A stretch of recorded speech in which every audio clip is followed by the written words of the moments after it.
Welcome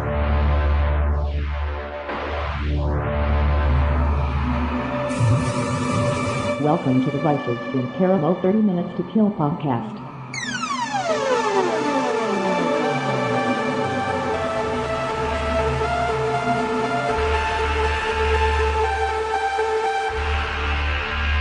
You are listening to the Vicis Interimo show, 30 Minutes to Kill. More or less. The incredible podcast with the unpronounceable name. You are listening to the Vicis Interimo show, 30 Minutes to Kill, More or Less. A horror movie review podcast featuring horror, suspense, and psychological thrillers. You can find us on Stitchers, iTunes, Podomatic, Spotify, and any number of places. Just type in VICISINTERIMO.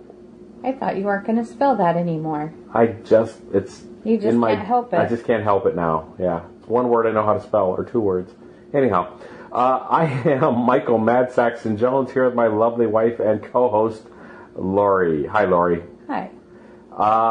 So our show, as you already know, generally contains 4 segments. Laid to Rest, where we tie up loose ends from previous shows. We then do a short review of our featured movie, The Endless, which is how long it's felt trying to get this recorded.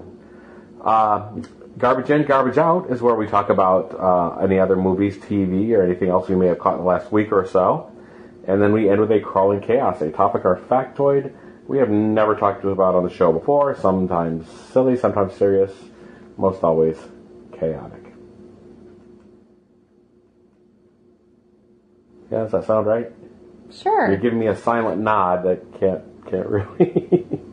I'm not going to go into it. I'm a little tired. From the sound of my voice and. You're getting over being sick. I'm getting over sick, and it sounds like you're. And I'm starting. So which is not my fault. Thanks for that. I didn't do that.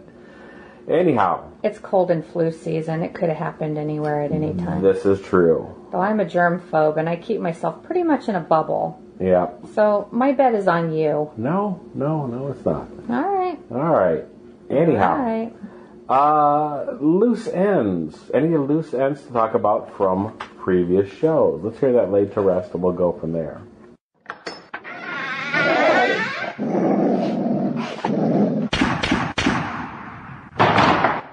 So for Laid to Rest, I know you wanted to clear up in our short topic that you did that was so excellent. I thought it was good anyhow. On M. Night Shyamalan. Yeah. Shyamalan. Yes. You wanted to clarify that he did not write the Wayward Pines movie? No, we got all that. Well, no, you wanted to clarify that was a book series. You're making it worse. Okay. Because, of course, Wayward Pines was a TV series. Right. And when I heard it back, or the episode later on, I said that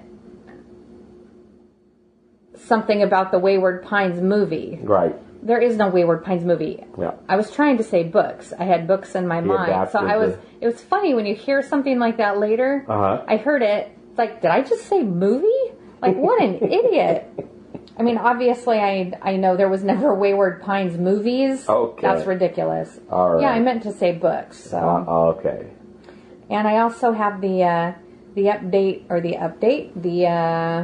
We talked about a hoax, a sci-fi hoax. Oh, you did, yes. That Shyamalan was involved in. I have information on that right here. And it was funny because after researching it, I totally remember now when it happened. Okay. It's going to sound familiar to you too, probably. Probably. Okay, I'm just going to read this little bit here just because it will say it way more succinctly than I ever could. Gotcha. In 2004, Shyamalan was involved in a media hoax with the Sci-Fi Channel, which was eventually uncovered by the press.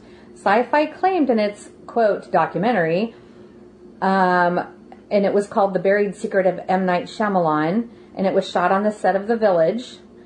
They claimed that Shyamalan was dead for nearly a half hour while drowned in a frozen pond in a childhood accident, and that upon being rescued, he had experienced communications with the other side, with spirits and whatnot. Okay. And this fueled his obsession with the supernatural. Okay, so the Sci-Fi Channel also claimed that Shyamalan had grown sour when the documentary filmmakers' questions got too personal and had therefore withdrawn from participating and threatened to sue the filmmakers. Well, all of that was fake.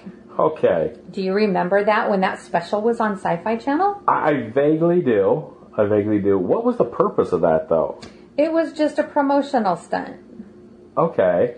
So it says, in truth, Shyamalan developed the hoax with Sci-Fi, going so far as having Sci-Fi staffers sign non-disclosure agreements with a $5 million fine attached. Wow.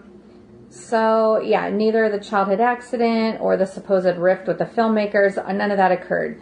The hoax included a non-existent Sci-Fi publicist, David Westover, who, what are you doing? Oh, okay. David Westover? Yeah, his name appeared in the press releases and this and that, but yeah, he wasn't even a real person. Okay. So anyway, everyone frowned at that because, well, the public doesn't everyone believed it, and then you just felt like an idiot for believing it, right? So he got off, that was maybe a bad move. That was a backfire. Okay. Yes, and CBS, I believe it was, let me make sure, so we're not talking about this again next week. It was CBS, which at the time was Sci-Fi Channel's parent company. They had to come forward and say, whoa, we don't support this. We don't, this is not consistent with our policy. We would never intend to offend the public or the press. It was a big CF. Okay. There you go. It sounds like it. I'm not sure where that went wrong. Everywhere. Okay. Inception. Yes, that's where it went wrong. Okay. That was where it first started. Anyway, so there. All right. So anything else? Because last official episode, other than the short topic, was episode 357, which we talked about Robert. I got nothing to say about that. We talked about that. Well, I'm going to thank Rick again for joining me on that, and I hope you folks enjoyed. It did make for a really fun episode. Okay, that's true. Yes. And the other things we talked about was Kin, 3 boards outside Ebbing, Missouri. Your sister, I think, actually made a comment as to another movie that might be enjoyed there, and she did that on our Facebook group page. Yes, in the Vicis Interimo group page. Yeah, okay. Venom was the other thing we talked about. Anyhow, so see previous episodes. You can always find those by going to Podomatic. I think we need to talk about The Endless. I think so, too. All right. There is a house. I want to go back. It was our family. One day, one night, we come straight back. In New Orleans. What the dickens brings you all the way out here? They call the rising sun. Everything you did. Why come back now?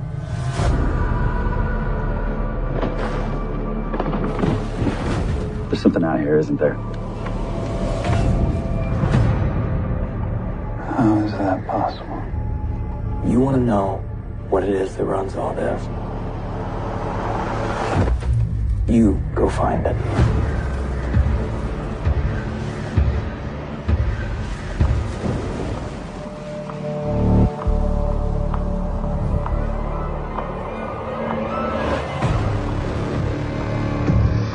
What if we stayed?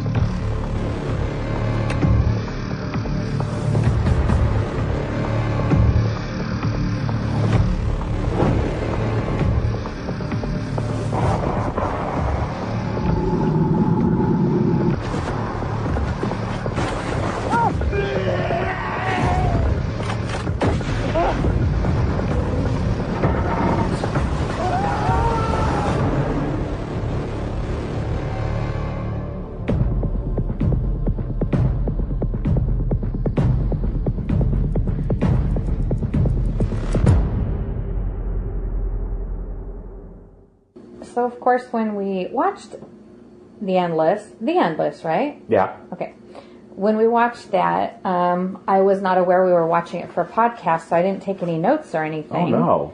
So I may not have as specific comments as usual. What Okay. about you? Probably not, but I do have some very specific ones to go with this. Okay. Yeah. Well, I'm going to start by saying I love the movie. And I'm glad I didn't have to bother with stopping and writing stuff down. Okay.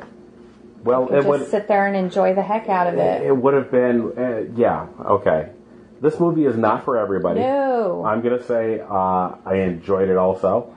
But it's not your typical, I'm going to say it's not your typical horror movie.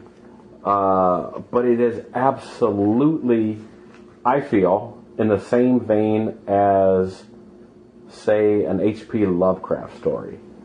Yeah. If you could take the time to sit down and read and enjoy one, because there's a big difference. If I say H.P. Lovecraft and the first thing you think about, or the only thing you think about, is Reanimator, From Beyond, then I'm not going to say you're not an H.P. Lovecraft fan, but of the writing, you know what I mean? There's a difference. Yes, the so-called Lovecraftian movies are just more very loosely, it's like they took a story or an idea that Lovecraft had and then they made it their own and did something different. Right. If you have ever sat down to read or listen to a Lovecraft story, and this is it. Yeah, so here it is. The Endless, it's from 2017, at least IMDb credits that. As kids, they escaped from a UFO death cult.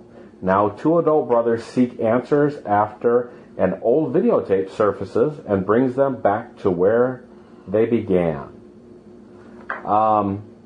Did you love that trailer? Remember we used to do a segment called Rate the Trailer? I barely remember that, but yeah. Remember those days? Yeah. It's a great trailer. It is. I saw the trailer and immediately I knew I had to see the movie. Okay, well, I had none of that going for me, so I had to see the trailer before I sat down to watch it. Okay. Just because I felt like I needed to. And so, yes, it was a great trailer, and it went with the movie. It gave you glimpses into what's going on and raised enough questions for me to want to sit down and be entertained and to go through this whole thing.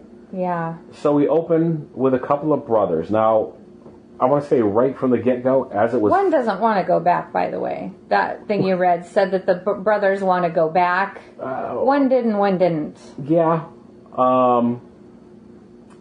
Yes, but he wants to for the sake of his brother. I mean, he relents, and they decide to go back. It's an interesting premise. There's a lot of different things at work here. Okay, and now we're going to say, if you've seen Primer... and you appreciated Primer, this is right up your alley. Okay.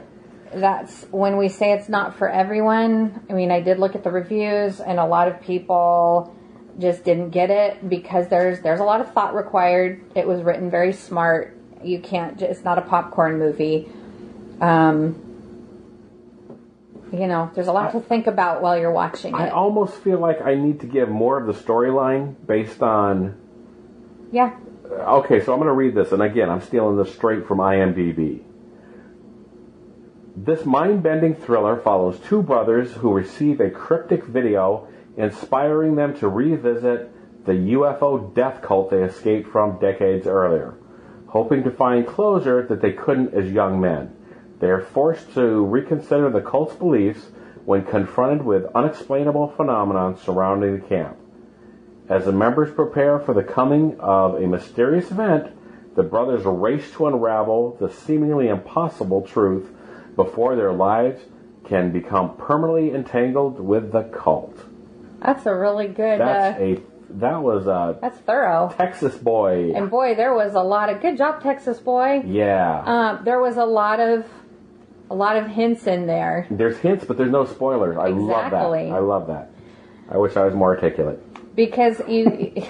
Sorry, I came across in my writing. Maybe we'll talk about that we'll talk about that later. Anyhow.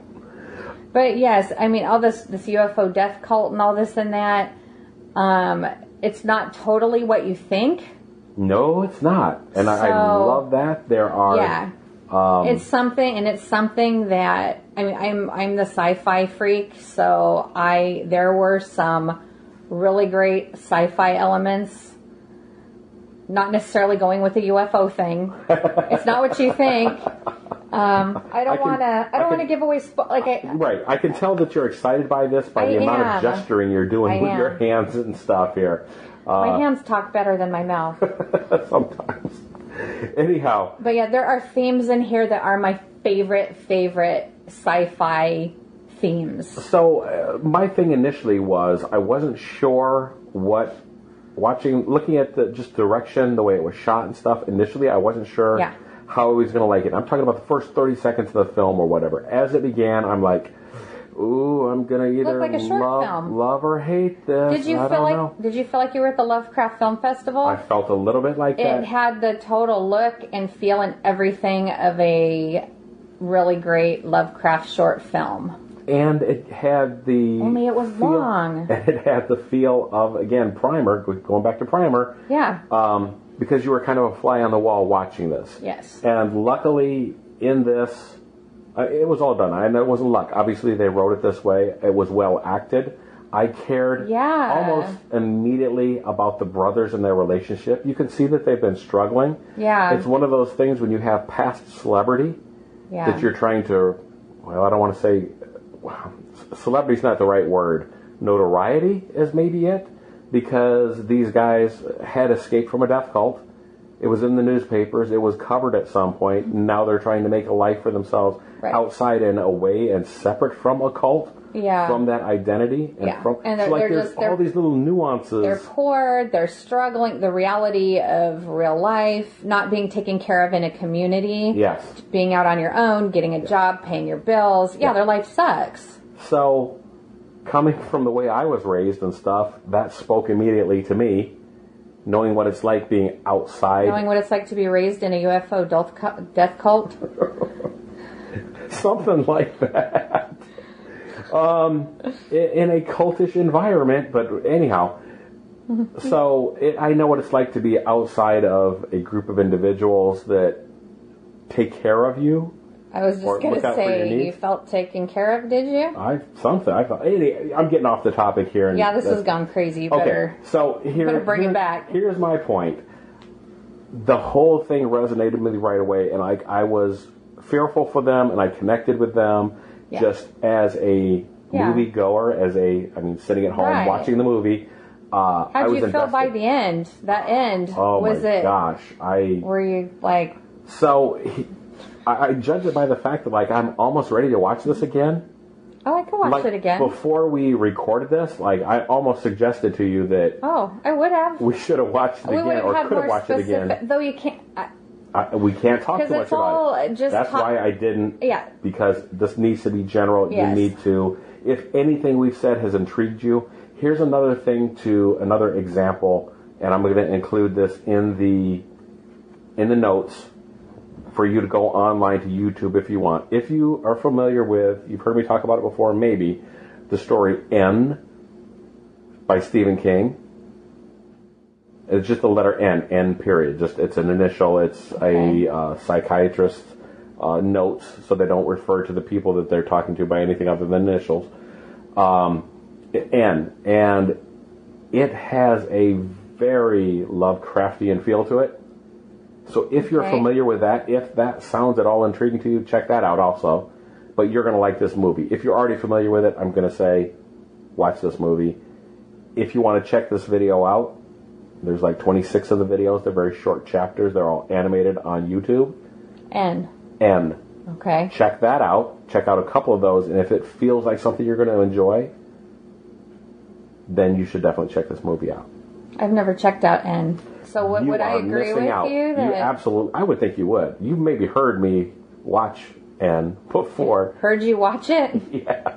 Okay. I may have had it playing while you had your back to me on your computer. So it's you can liken it to the Endless or to Primer? Like it has that feeling of... Yes. That immediacy of being right there and stuff. That again, ties in with the Lovecraftian thing. We just keep going back to that same thing. I feel like we're... Okay, so The Endless. The Endless. Yes. What did you think about the end of it? Oh. The end of it? Well, I mean, did you love it? I was wondering if we were ready for stars, and yes. It sounds like you're trying That's to move along. Now we're going to talk about the ending? Well, no, I'm going to talk about... Because we can't. Your ending. What is your ending? What do you give it? What is your rating? Oh. Yes, give me your stars. You make everything so difficult. So difficult. I would have to see it one more time, because I would love to give it a 5. Okay. Definitely a 4.5. Yeah. It's up there. It's I up give it there a real 4.5. high. I absolutely give it a 4.5, and possibly even a 5. I think I could go into the 5. It's been a long time since I've given a 5 to a movie. Yeah. Yes, and if you haven't seen Pontypool yet, please go see a 5-star film, Pontypool. Okay. All roads lead to Pontypool. All right. Yeah, and I would just give it a cautious recommend. Yeah, only because it isn't for everybody. As much as we love it, I know people who love movies and love horror and would probably have a hard time getting through this. right? Yeah. You have to be willing for it to develop at its own pace. Yeah. And yeah, just sit back and enjoy it. Again, we always say, don't be texting on your phone. Don't be doing. You need to pay attention and watch it, but you need to be.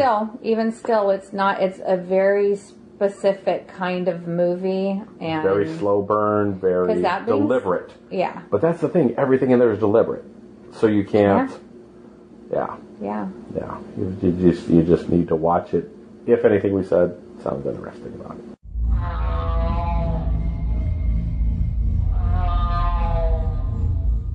All right, so for garbage in, garbage out, a few things to talk about. We watched Poltergeist 2 last night, and boy, I forgot just how awful that is. The evil in there's pretty awesome, though. So that's the best part. That's what I always remembered best about it. When you said it, as we were watching it, you said it's corny. You said, "Oh, this is corny." I mean, you were enjoying it or whatever, but you said elements of this are corny. Yeah, well, and absolutely. I thought, it's... There's nothing wrong with that. That wasn't corny. A criticism. It's just very direct and to the point, where I feel if the same type of movie is being made today, we'd have to have a long, circuitous route to get to these things, because today's audience is more sophisticated. I'm going to say generally with 80s horror, it's corny and stuff because it just gets straight to the point. It gets right to the jump scare. It gets right to the scary thing. It doesn't. Well, that's not what I meant. Corny, but okay. Well, that's how I took it. There's some corny writing in there. Okay. But that makes it kind of endearing, though. Kind of because Amityville Horror had some moments like that. The first Poltergeist had moments like that. Interactions between the characters and stuff, just that dorky, like, it almost makes them more believable. Like, well, that's real what people. I was going to say. Yeah, there were more things like that I think that... Now, once the horror elements kicked in, like, especially there towards the end, that was just bad. Okay. But that's okay. It's a classic. It's a classic, for sure. Okay. You probably didn't even intend to talk about that, so... I didn't, but I did. That's all right. I didn't include that in the artwork and stuff. Okay, I was going to get to the things that I included in there. Yeah, what else you got? Punisher Season 2. Yes. Okay, so Punisher Season 2 meant that we had to rewatch Punisher Season 1. Yeah, and went right into 2. We wanted to. Absolutely, and that was enjoyable and everything that we had hoped that it would be. What I initially was going to talk about, too, was, maybe this is the last time I'll cover it, what went wrong with Under the Dome? Everything. We started out enjoying that series. Between our Netflix and our other things to watch, we've got lost there. I don't know about enjoying it. I mean, it felt like it was okay. Possibility? Yes, that's what it is. Right. I was looking forward to enjoying watching it. Right. It had a good setup. It had good few episodes to start. Yeah, it had the feel of a CW show, which bummed me out. But I had high expectations, I guess. I wanted to know what was going on and but then it just. Well, I can remember, and like I said back in the beginning, really I was surprised when they made a series out of that. Right. And what it felt like was too thin a material spread over too large a story arc. Yeah. It was tough. Because then they just had to write.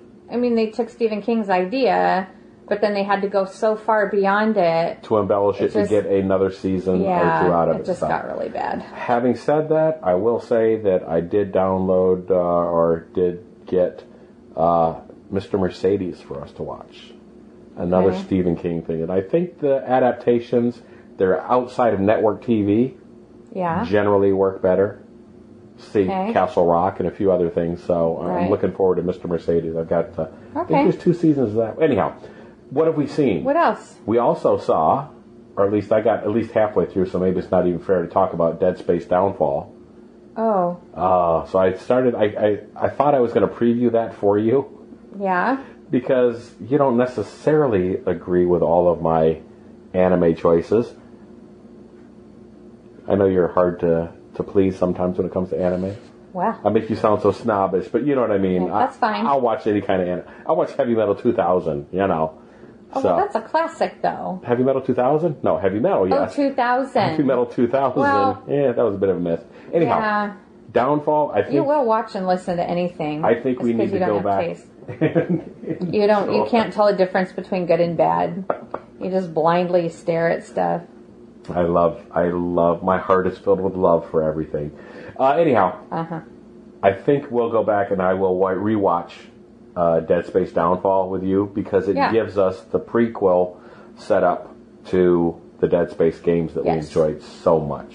They are awesome games. Speaking of which, I've started playing Alien Isolation. I'm a little disappointed that we watched, not disappointed that we watched Poltergeist because once you started, I was locked in. I was going to see it. I had hoped to get back to my Alien Isolation. I only put it on because you were on the phone. That's true. I was supposed to shut it off when you got off the phone. It never happened. Anyhow, quickly moving on. The favorite. Yes. Yeah. I know. See now, the laughing looks on your face. Everybody's talking about it now. Now they are. Of course, 2 months ago when I saw the preview, I thought, okay, this is the movie for me. I have got to see The Favorite. And everyone I talked to about it, no one knew what I was even talking about. Of course, now it's up for Oscar, all kinds of awards or whatever. It won tons of awards at the British, I don't know if they're as big as the Oscars, but they're as big as they get, I guess, over there. I mean, it won everything. Yeah. And it was only in select theater. We had to either go all the way to Hollywood or all the way to Los Angeles. It's actually now playing more places than when we initially saw it. If I'd have had a little patience, we could have just gone up to our theater and seen it. But I enjoyed seeing it before everybody else did. I could not wait. I could not. I didn't know anyone who'd seen it. I didn't read reviews. I didn't know anything about it. All I had was that trailer, and that trailer, I had to go see it immediately. Okay. For our short topic, we talked about M. Night Shyamalan, and we talked about that, but we never really talked about the fact that we went to see Glass. Yeah. I mean, you mentioned that towards the end or whatever and stuff. Yes. What did you think? You mentioned, I guess you mentioned on there. It was good. It was meh. But it was okay. It was good. Yeah. I'll just say briefly, Unbreakable was not my favorite. I loved Split. Mm-hmm. So going into it, it's like, this is so weird because it's something that I don't really like with something that is kind of cool. So it was sort of, and that's exactly how it felt to me. So it evened out for you. Yeah, so it was good. Of course, all the Split parts were the best. He's the best. He is an awesome actor. He should win all the awards for everything. Okay. That flipping a switch and becoming a different person every other minute. Yeah. He is so great. I didn't care for the overall story because I didn't care for the story in Unbreakable. Even though I'm a total comic book weenie and grew up reading them, and I love heroes and I love villains, it was a little weird for me. Okay. I didn't care for it. Fair enough. I understand. And we went right back to that. Glass, of course, goes right back to that. So it was. Okay. Well, it was Unbreakable too, wasn't it? It was called Glass. So. Okay. What about you? I liked it. I had issues with it, but I'm willing to accept it as a general and say that I liked the whole thing. Right. not giving away parts of it or whatever, but like I didn't necessarily agree with how everything wrapped itself up, but I appreciated how it wrapped itself up. So I guess. There we go. Let's talk about Walking Dead being back. That's the elephant in the room, Okay. at least in the horror community. It is. Maybe, I don't know. Everybody's It got an was a- opinion on it. it was Either a they strong- hate Walking Dead or they don't. What's Everyone needs to quit crying. Go watch something else. It's not hard. Go watch it's not the something comic else. book. It's not blah blah. Blah. Okay. Oh, All that out of the God, way. no. All that out of the Don't way. even- Okay. yeah. All that out of the way. What'd you think about that episode? It was a good strong Good beginning strong to start back to the middle of the season. Yeah. Yeah. Because again, we went back. We watched the whole season. first half of the season again Yeah. to make sure we were on track. Yep. One of those things about, and one of the problems with binge watching that's good and bad with this, because it is a network show, you've got a week to ruminate and stew on it. Yeah. Because we purchased the episodes, or at least even though they're on Vudu, we purchased the episodes. We were able to go back and watch them again, and you're able to glean more things watching it, binge watching it. So while binge watching initially, That doesn't work with all shows. no, it doesn't. But binge watching the second time definitely helps. Yeah. You know what binge watching doesn't work with? What's that? The dome. Under the dome. It doesn't. You just punish yourself It's on like the it couch for should've- 2 or 3 hours. Well, that dorky relationship between the two main characters, like they're all in love with each other after 3 weeks, but you know, if you watched it on TV, You had 3 weeks took you worth? 3 years to get there, Right. you know, 2 or 3 years to accept the fact that they were in love, but us sitting there and watching it, it's like, wait a minute, she only knew him since last Thursday. 2 hours ago. Yeah, well, yeah. We're watching it that fast. But still, even the story is unfolding very slowly. You know, they stretched out those first 3 weeks for a year and a half. Yeah. I mean, even now, when we watch in the third season and it starts and it says, you know, previously on, and it'll say 4 weeks ago or 3 weeks ago, a dome came down over whatever Mills, Chester Mills. Chester Mills, yeah. It's like, wow, it's still only been like a month since this all happened. Yeah. But if you were watching it on TV, you'd been watching it for 3 years, and I think it would feel better. Gotcha. But doing it the way we're doing it, oh dear, that is not helping. All right. That's awful. Well, speaking of doing what we're doing, we're going to move on to Crawling Chaos.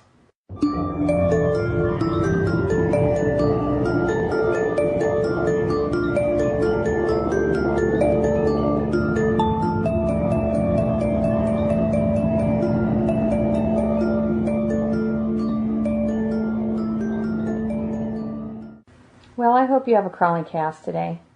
Well, the way to throw me under the bus. Thanks. Do you have one? No. So I could quit talking? I Why no. do I, every so often there's an episode where I feel like I'm doing all the talking? I I don't might know. just feel that way. It just feels that way. Well, shoot. All right, I guess I have one then. All right, let's Would get you it. like a human interest story, or would you like a creepy crawly critter story? I think I want a creepy crawly.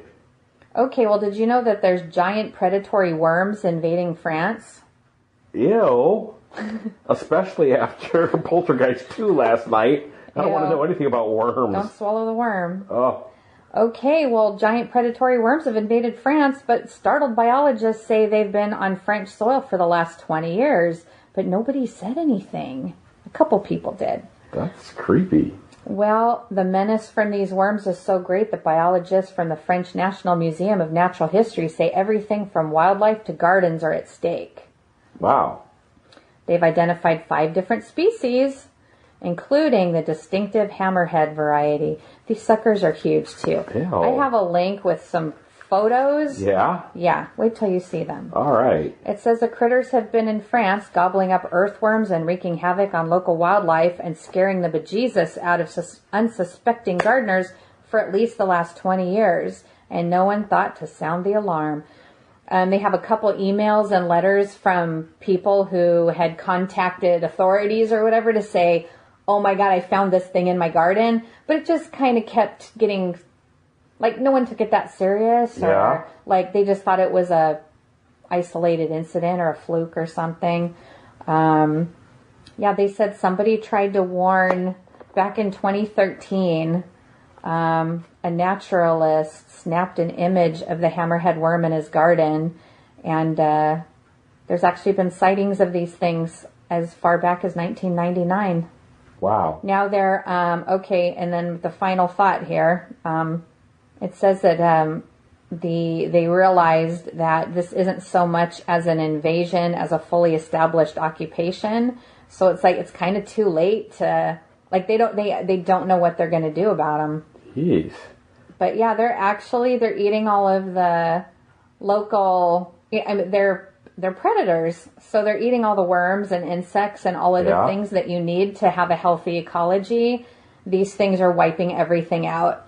So that's creepy and weird, and a story to I guess Lovecraftian is the theme of the episode here. The sub theme. Sorta. Oh, and where did these things come from? The master. Where everything. The strain? No. Where almost everything else comes from. I'm sorry, Southeast Asia.